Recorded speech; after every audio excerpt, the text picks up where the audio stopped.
Olá, meus amigos do Brasil, tudo bem por aí? Já caiu a ficha que hoje é sexta-feira?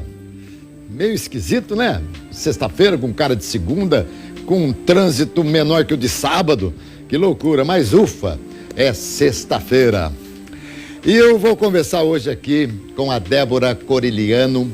Ela é neuropsicopedagoga e nós vamos falar aqui sobre a educação e o comportamento das crianças em casa e na escola, até porque nós estamos ainda na Semana da Criança.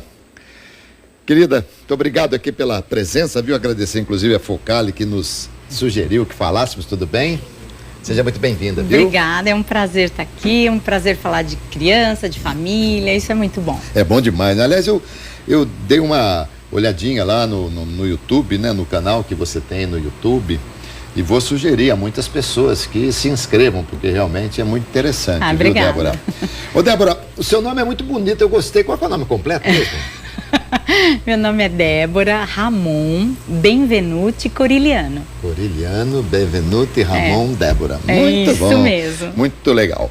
Espanhol e italiano. Por parte de pai, marido italiano, e espanhol por parte de mãe. Muito legal, muito legal.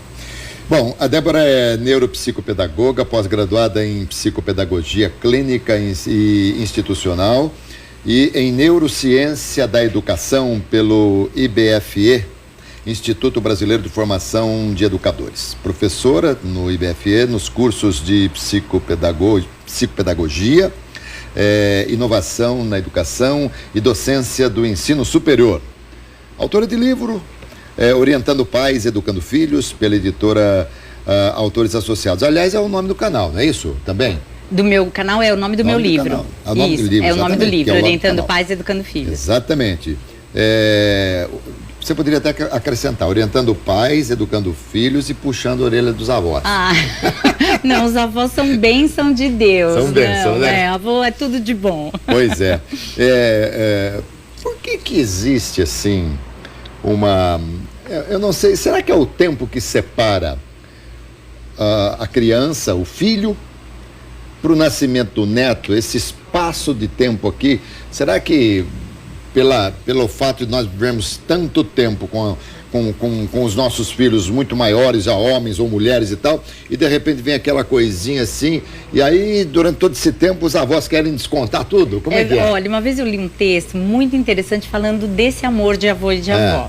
E aí no texto ele falava o seguinte, que o amor do cuidar, o amor de proteger do pai e da mãe acabam finalizando quando os filhos crescem. Só que finalizando na ação, mas no coração fica muito cheio. Então quando os netos vêm, os avós precisam exercer, pôr esse amor de novo em prática, o amor do cuidar, do proteger. Então por isso que fica essa fala dos avós mimarem muito seus netos, porque ainda tem tanto amor dentro desse peito, então tem muita vontade de cuidar e desse mimo, que com os filhos fizeram pouco, porque tinham que trabalhar, porque tinham que colocar as regras, os valores, os limites. E na posição de avô, não. É o momento de esgotar tudo isso, que eu acho que é interminável, não se esgota, né? Esse amor de avô, esse amor com os netos, né? Até com os filhos também, mas eu acho que chega esse momento onde os pais, os avós, né? Falam assim, não, é a hora de pôr todo esse amor pra fora. E aí mimam os netos, não tem delícia, jeito. Né? Neto é a sobremesa da vida, né? Como eu costumo dizer. E até outro dia, quando numa postagem aí da minha neta, aquela coisa toda, me veio a inspiração para dizer o seguinte: eu não estava preparado para ser tão feliz, viu? Ai, porque que lindo. Realmente é uma delícia, né? Mas vamos lá, vamos ao mote da nossa entrevista aqui, vamos falar sobre os pais, aqueles pais que também mimam muito as crianças. E até que ponto é amor e até que ponto isso pode trazer prejuízo para o crescimento da criança? A permissividade, ela acaba sendo muito prejudicial, né? Os pais que são muito permissivos, eles colocam isso, né? E em nome do amor, eu acabo permitindo. Mas um não, ele é vamos dizer assim, um afeto tremendo quando você fala um não para o seu filho.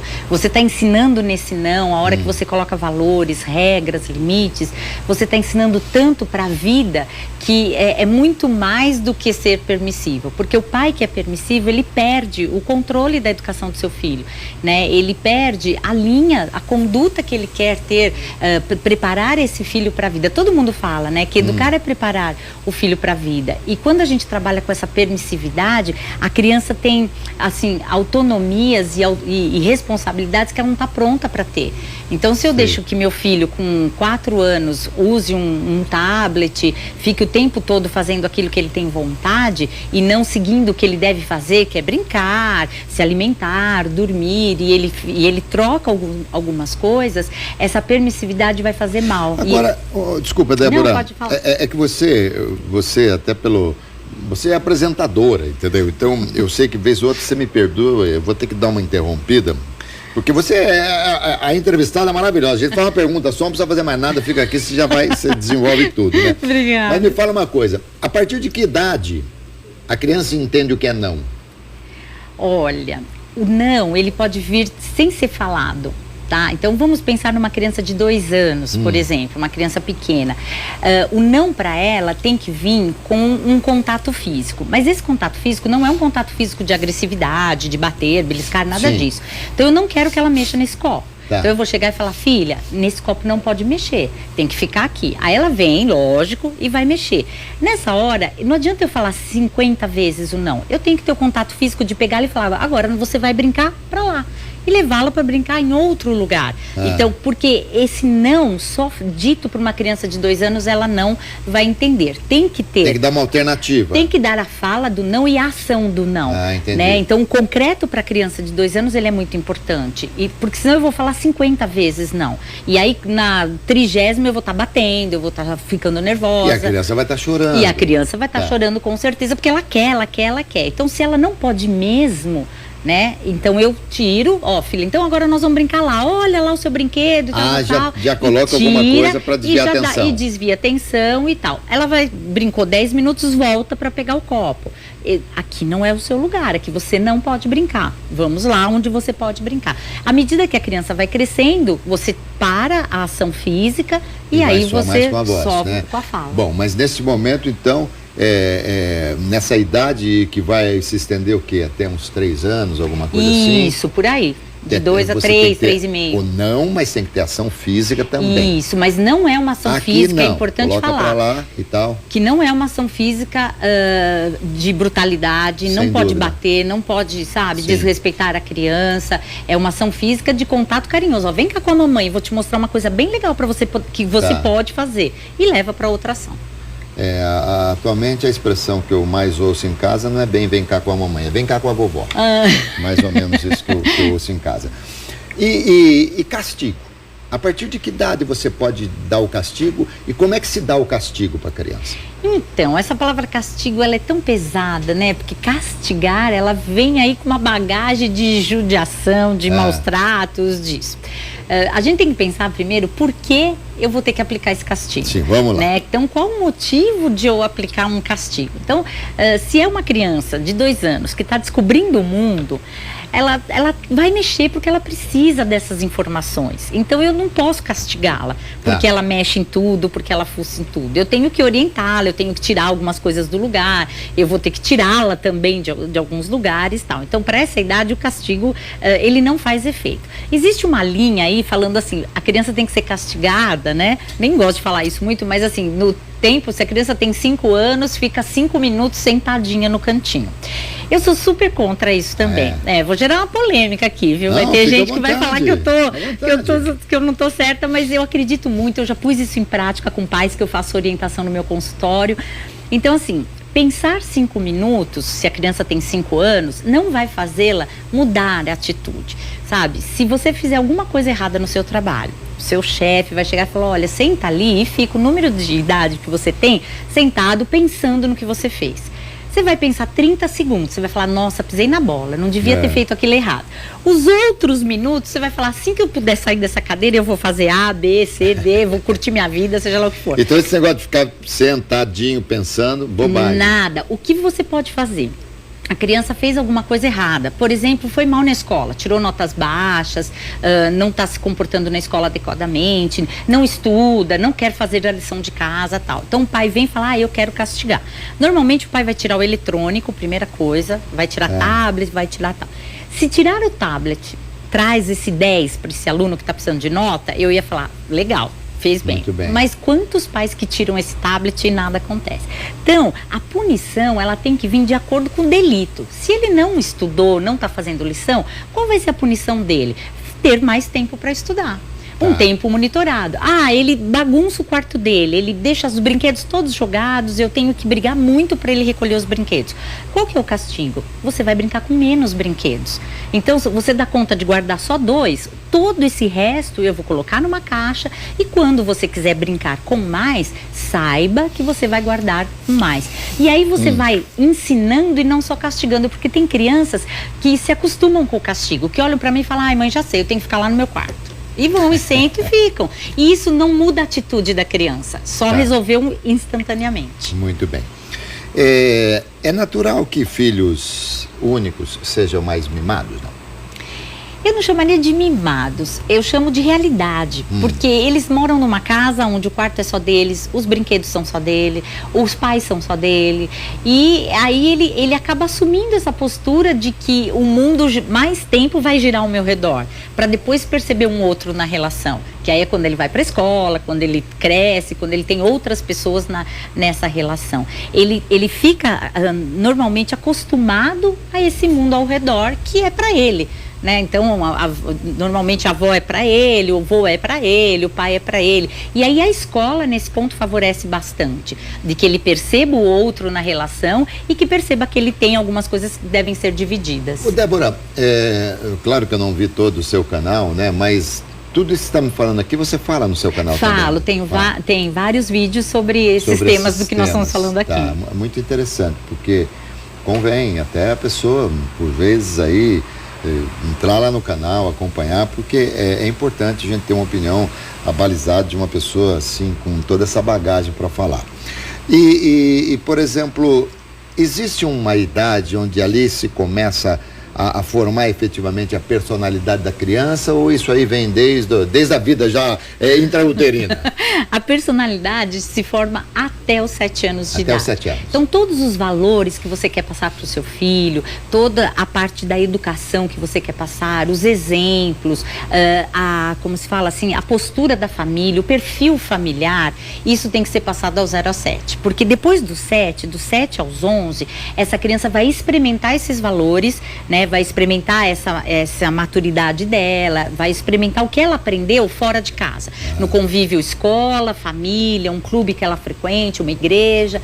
Depois, a partir dos 12, é na sociedade em si. Então, é na casa do amiguinho, é no passeio ao shopping, é em festinha, em outros lugares, aonde ela vai pôr em prática. Não adianta se você não ensinou seu filho com 3 anos a falar bom dia, boa tarde, obrigado, por favor, com 15 não adianta exigir porque ele não vai falar. Porque isso tem que ser formado na primeira infância. Independente da necessidade de pais, você é favorável a que rapidamente as crianças já comecem o convívio nas creches, nas escolinhas? Olha, eu sou a favor que a criança tenha esse convívio social, né? Eu prefiro que a criança fique meio período. Eu sei que isso é muito difícil porque as mães trabalham e precisam, tem a necessidade da criança em período integral na creche e na escola. Então, para os pais que precisam, creche o dia inteiro, melhor do que a babá e melhor do que a casa da avó. Deixa a casa da avó para quando essa criança estiver doente, quando precisar, quando a avó tiver, porque hoje temos avós ativos que trabalham, que têm vida social, é diferente antigamente, da minha época. Então deixa o avô e a avó aí para um stand-by quando precisa e vai para a escola o dia inteiro. Se por acaso a mãe pode ficar meio período com essa criança, então que a partir dos 3 anos essa criança vá para a escola e meio período passe outro meio período com os pais. A lei fala que 4 anos a criança é obrigada a já estar na escola. Débora, os pais de antigamente, vamos lá, os meus pais ou os pais dos meus pais, eles acho que tratavam a gente assim ou menos, com menos atenção, não sei, porque hoje também o mundo era diferente, né? Hoje a preocupação é uma coisa assim maluca com tudo. Mas os pais de hoje não são um pouquinho mais neuróticos do que os de antigamente? Sim. Gostei dessa pergunta. Sim, por que isso, né? Qual que é a minha visão nesse sentido? Porque antigamente nós não tínhamos tanto acesso quanto as crianças têm hoje, né? São crianças, são os nativos digitais, já nasceram nesse mundo de globalização, com muita informação, e os pais também têm muitas informações e acabam transmitindo essa ansiedade que o filho tem que tirar fralda com 1 ano e meio, tem que estar lendo com 5 anos, tem que estar alfabetizado. Então é uma precocidade muito incrível, né? E isso faz com que mude, porque na nossa época, uma criança de até 12 anos era infância, né? Até 12 anos você via que isso era infância. Hoje 12 anos já é adolescente, nem pré-adolescente. Você olha as meninas e os meninos de 12 anos, são totalmente diferentes. Então eu acho que essa ansiedade dos pais, essa precocidade, fez com que essas crianças mudassem e consequentemente, acho que é um círculo. As crianças mudaram e os pais também mudaram. Muito bem. Débora, hoje a criança nasce numa sociedade extremamente consumista, né? A todo momento a gente vê isso aí. Bom, primeiro também, eu sempre entendi, isso aí estudei na faculdade, que o homem é produto do meio. É verdade. Natural. Então, se você, dependendo do lugar, se você nascer com uma família que não compra nada, você não vai comprar. Se compra tudo, vai comprar tudo. Mas como, com tantos shoppings, com tanta invasão global, de tanta propaganda e tal, como trabalhar a criança para não ser essa pessoa consumista no futuro? Bom, primeiro você já falou que é o exemplo dos pais, né? Isso é importantíssimo. A atitude dos pais fará com que essa criança tenha ou não a vontade de consumir, tenha essa prática, vivencie tudo isso. Uma das dicas que eu sempre converso com os pais é não levar as crianças somente para passear em lugares de consumo. Então os pais esperam para ir ao supermercado no final de semana, levam a criança. Vão ao shopping, levam a criança. Então, para mudar os passeios. Então, vamos passear em parques, vamos passear em outros lugares que até possa existir o consumo, né? Então eu vou passear num parque, eu vou tomar um sorvete, mas não estou indo lá para comprar, para comprar e para gastar, como por exemplo fazer um passeio no shopping. Então ter opções para levar as crianças em lugares aonde não tem o consumo propriamente dito. Um outro ponto é os pais fazerem com que a criança ela aprenda a valorizar o que tem. Porque se eu valorizo aquilo que eu tenho, eu não preciso ficar querendo outras coisas a todo momento. E isso parte dos pais também. E como fazer? No dia a dia, sabe? É parar dos pais falarem que a grama do vizinho é mais verde. Então, assim, não, a mãe fala, olha, isso que eu tenho me satisfaz. Então, com relação à roupa, com relação ao sapato, com relação aos bens de consumo dentro de casa. Porque são a mãe que fica o tempo todo, precisa trocar geladeira, precisa trocar isso, precisa trocar aquilo. Então, a criança vê que tudo bem, né? Daqui um tempo a geladeira vem uma nova, o fogão vem um novo. Então, a criança não quer mais aquela bola. E ela vai brincar de bola com essa bola ou com qualquer outra bola. Então, valorizar aquilo que ela tem. Uma estratégia que eu dou para pais cujas crianças têm muitos brinquedos, né? Principalmente ontem foi dia da criança, eu tenho certeza que a casa de todas as crianças deve estar repleta de presentes novos, né? Verdade. Então, que o pai faça um revezamento, tire alguns brinquedos, deixe no armário, daqui um mês volta esse brinquedo, vai ser uma novidade, nossa, nem lembrava que tinha essa boneca, essa bola. Perfeito. Então, dá essa ida e volta dos brinquedos. Fica lá no quarto, lá na brinquedoteca, todo amontoado, aquela coisa lá toda lá, então, né? faz esse vai e volta, porque aí quando eu quero uma bola nova, eu não preciso comprar. Eu tenho lá no armário uma bola que eu não brinco há tanto tempo e vai fazer o efeito da nova. Agora dá um recadinho para as avós que sempre levam um brinquedinho para neto ou pro neto quando vão visitar. O que o avô tem que fazer com a avó? Ai, o avô tem... Nossa, é justo que você está me colocando aqui. Não, é assim, eu passei com isso com os meus filhos, né? Só que não era com os avós, era minha cunhada. Cada vez que ia na casa, minha cunhada tinha tá aqui uma coisinha, um adesivo, uma bolinha. Eram coisas bem simples, mas acostumava. No começo, eu ficava assim, com os meus filhos eu ficava atento. Chegando lá, não peçam presente, não vão pedir presente pra tia, papapá. Mas eles chegavam, dava 5 minutos, ela ia lá e dava o presente. Aí eu falei, bom, não é com eles que eu tenho que falar, é com ela. E aí, quando eu fui conversar com ela, ela falou, mas eu tenho tanta alegria em dar esse presente, em fazer isso e dar esse mimo, que eu falei assim, bom, então o que eu tenho que fazê-lo, né? Fazer meus filhos entenderem que isso só vai acontecer com essa tia, que na casa das outras tias e das outras pessoas não vai ter esse mimo, né? Que é só a tia Fá que dá o mimo para eles, e era só ela, a vida toda foi assim, e era muito legal, ela tinha muito prazer e eles gostavam muito disso. Mas isso não traz um problema, por exemplo, chegar um determinado instante, quando a tia, nesse caso, ou a avó, chega lá de mão abanando, não vai, mas não trouxe nada. Vai acontecer. Eu acho que aí cabe ao adulto da relação se justificar porque hoje não trouxe, né? A criança vai até ter um momento de frustração, mas tudo bem frustrar uma criança com uma coisa tão simples assim. Eu acho que as crianças, elas precisam passar, à medida que elas vão crescendo, por momentos de frustrações simples como essa, de não receber o presentinho ontem, hoje, mas tenho certeza que a avó no próximo encontro vai suprir essa necessidade. Débora, deixa eu te fazer uma pergunta assim, que, não sei, a resposta também vai ser muito interessante, mas não acredito que seja muito fácil. Educação é algo matemático? É assim e assim será? Ou há variantes? Como é que é a educação? Sim, ela tem assim um caminho, tá, a percorrer, que eu até nas minhas palestras eu falo que é uma base para os pais lidarem na educação dos filhos, que são 4 pontos, que é o respeito, a observação, o exemplo e o diálogo. Então, esses 4 itens, eles acabam norteando a educação. Repete aí pra gente, quais são os itens? É o exemplo. O diálogo, o respeito e a observação. Aí agora, cada caso é um caso. Uma família com 3, 4 filhos, uma família com filho único, pais separados, mãe que trabalha fora, mãe que está o tempo todo em casa, crianças que ficam com a avó. Então, tudo isso vão percorrer esse caminho. É lógico que a gente tem como pai, como mãe, a gente tem que ter uma conduta. Né? Assim, pais e mães devem ter a mesma fala, né? Eles podem até combinar previamente, eles podem até discordar, mas não na frente da criança. Então são vários, vamos dizer assim, degrauzinhos para percorrer esse caminho. E as discussões que envolvem casar, todo casal tem. Com certeza. Isso aí a gente deve, ou os casais devem evitar de discutir na frente dos filhos? Sim, porque a criança, ela não tem a maturidade para entender o que está acontecendo.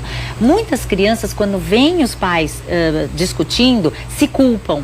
Acham que os pais discutem por causa dela, porque a mãe está nervosa porque ela sujou a toalha de suco de repente, aí acabam o pai e a mãe discutindo. Então é importante que os pais, que eu sempre falo, quem são os adultos dessa relação, né? São os pais. Então que os pais tenham essa maturidade de falar, não, agora eu não vou conversar com você sobre isso. E no particular fala, vamos retomar a nossa conversa longe da criança, porque realmente a criança fica sem saber, sem entender até o que está acontecendo. É mais fácil educar homem ou mulher? Ai, que pergunta difícil. Não sei. Realmente, eu tenho um casal de filhos, vou pôr pela minha experiência, tá? São 7 anos de diferença. Então, o que eu vivi com ele, que é o mais velho, eu vivi 7 anos depois. Então, eu era outra pessoa e ela era uma menina. Mais experiente, claro.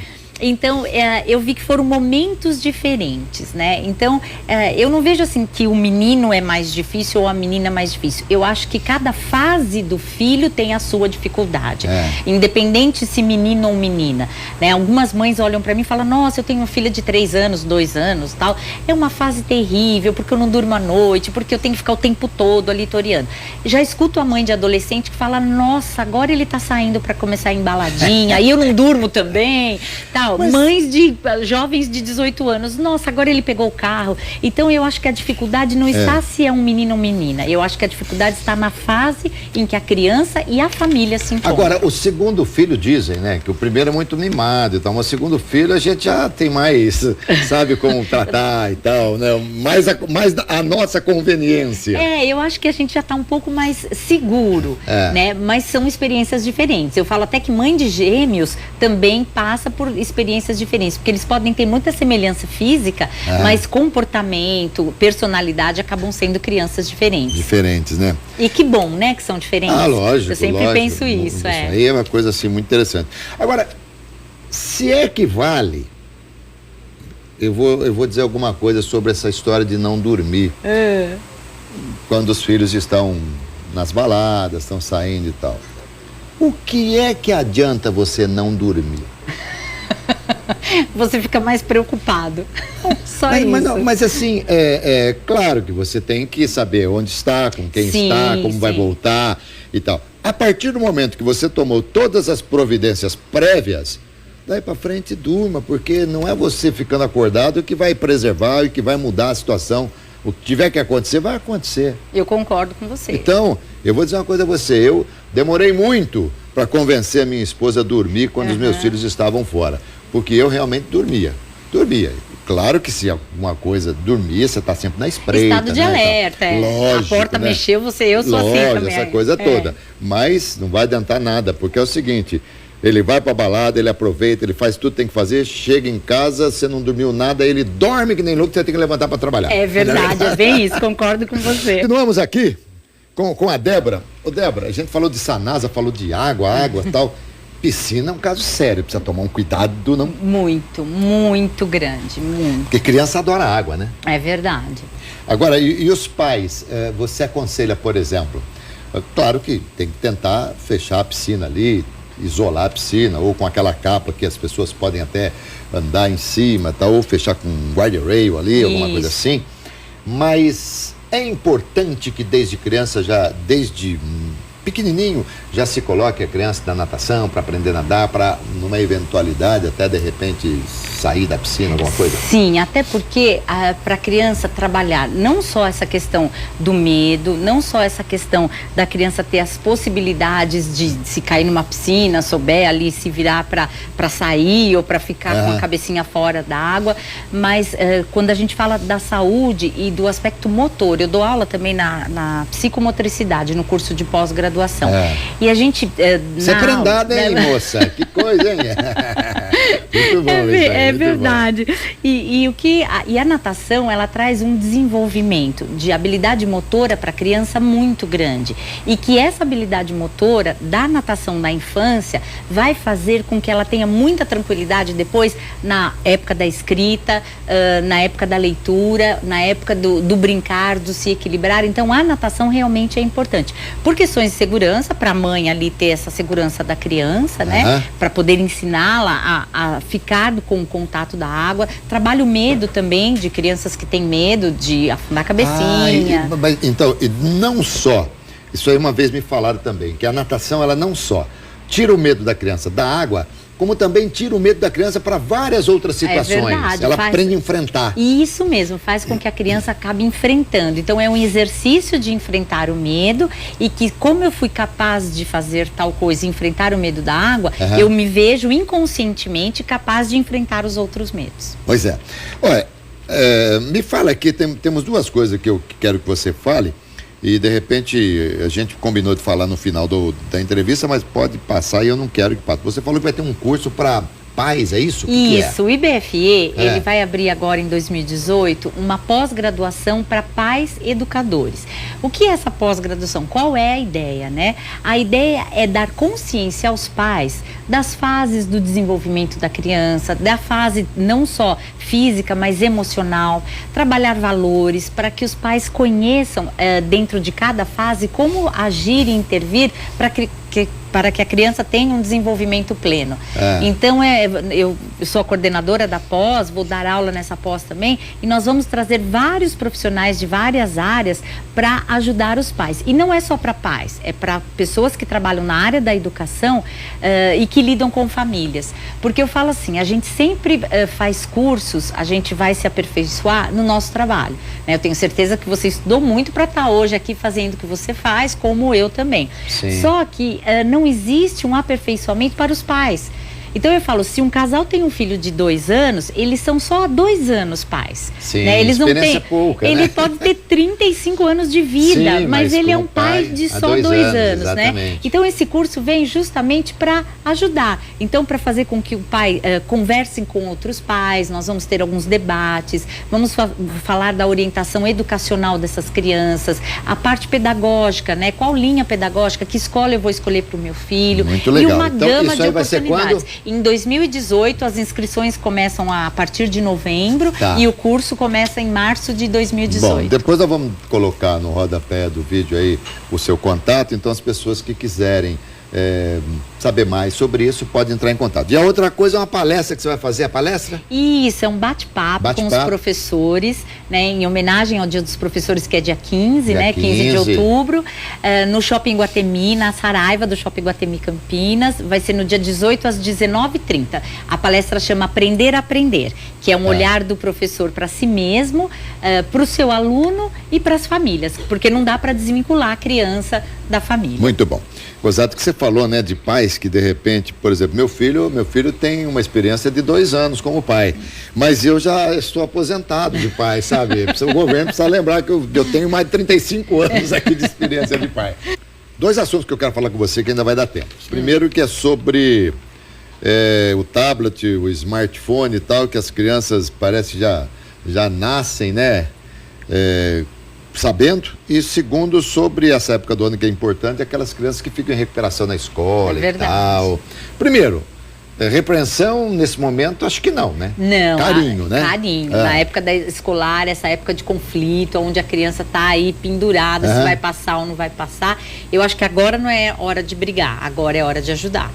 A hora é de ver o que essa criança precisa e no próximo ano, aí sim ter uma ação preventiva, começar a mudar hábitos de estudo para não chegar nesse desespero do mês de outubro, que as crianças com dificuldade apresentam muito, os pais ficam desesperados. Então não adianta agora, sabe, tira isso, tira aquilo, põe de castigo, faz. Agora é hora de falar, não, vamos sentar e vamos estudar junto, eu vou te ajudar, E passar, Débora, para a criança uma sensação de, primeiro, de mostrar, não sei se é possível com essa idade, de mostrar que a vida ela é valorizada nem tanto pelas suas conquistas, mas pelas vezes que você consegue superar um obstáculo. Sim. Passar isso. E mostrar que você, passar para criança, você vai ver como você é forte, como você vai conseguir, que vai ser uma grande vitória. Isso é importante, esse estímulo. Muito, muito. Isso tem muito mais valor do que a ameaça. Porque se você repetir de ano, eu tiro isso. Se você repetir de ano, não vai viajar. Você ia ganhar aquilo e não vai mais.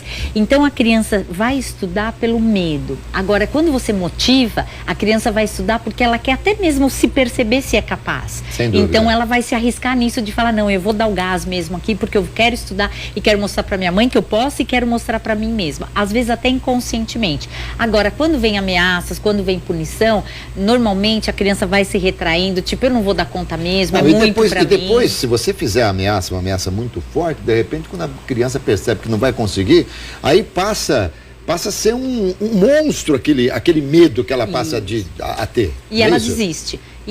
Porque isso eu tenho muito no consultório eu atendo crianças com dificuldades escolares. Então eu percebo muito isso, de crianças que chegam lá e falam, eu sou ruim em tudo, eu não dou conta. Bom, ainda temos tempo para falar sobre as crianças que já com menos de 2 anos já entendem, mexem naquele tablet e tal, naquele smartphone. O que você acha sobre isso? São nativos digitais, né? Como você falou da sua neta, e crianças de 2, 3 anos são crianças que nasceram com a tecnologia aí. Eu acho que o equilíbrio é importante. Eu acho que essa criança que tem acesso a isso, ela tem que ter acesso a brincar, ela tem que ter acesso à terra, a parque, a banho de sol. E eu acho que isso tem que ser equilibrado. Se sujar roupa, muito importante. É muito importante. Toda. Deixa o tablet, porque isso ela vai ter o resto da vida dela. Agora a infância é uma vez só. Muito bem. Você é tão calma para falar, você nunca falou para os seus filhos, peraí, vocês vão ver só uma coisa, nunca falou nada assim. Já perdeu esse tribeiro uma vez, não? Eu falo que eu sou profissional, como mãe eu não sou profissional, eu tenho todos os meus sentimentos, as minhas ansiedades como mãe, mas como profissional eu sou calma e tranquila. Mas tem que ser, né? Mas como mãe é lógico, né, com certeza. Já é avó, não? Não, ainda não, não. Quero muito, mas quero muito. Você vai ver que delícia. Eu quero. Nosso próximo passo, mas os meus filhos não querem ainda, nem a minha filha ser mãe, nem meu filho pai por enquanto. Um dia chamei meu filho e falei assim, eu quero uma neta. Você sabe como é que faz? Se precisar, o papai em cima. Eu tô assim em casa também. Obrigado demais, querida. Imagina, você é sensacional, é um prazer. Show de entrevista, muito obrigada. Muito boa, viu? Muito obrigada, é um prazer estar aqui.